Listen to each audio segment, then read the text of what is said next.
Okay,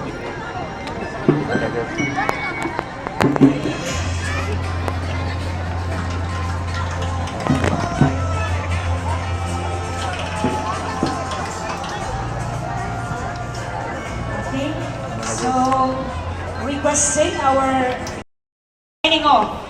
Mabuhay ang Pilipinas! Mabuhay tayong lahat! Once again, sabay-sabay, mabuhay ang Pilipinas! Mabuhay tayong lahat!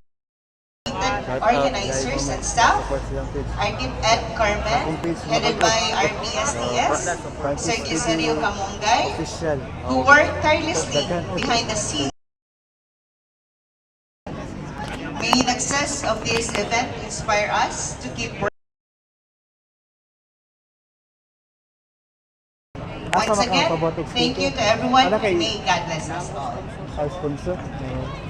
Thank you so much, Honorable Arian Bataupun.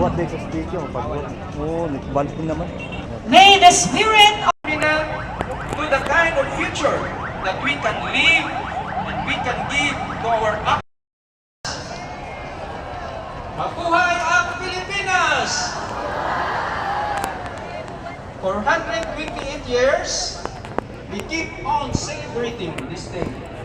June 12, as our country, Philippines, was declared independent from foreign invaders. We are an independent and sovereign country. With our theme today, emphasize the connection, our kalayaan, independence, our kinabukasan, our future, and kasaysayan, our history. Tulo ka pulong nga maoy gabay sa atong selebrasyon karong adlaw. The kind of independence that we experience today as being reflected in our prelude is sa anibersaryo sa kagawasan sa atong pinalanggang nasod nga Pilipinas. To Sir James Davidon, sa atong mga drummers, sa tanan nga niya karong orasa,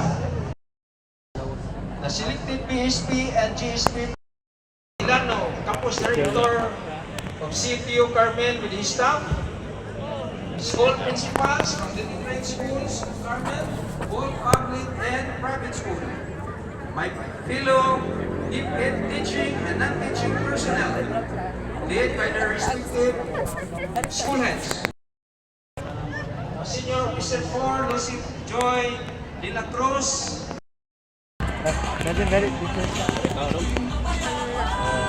Happy Independence Day.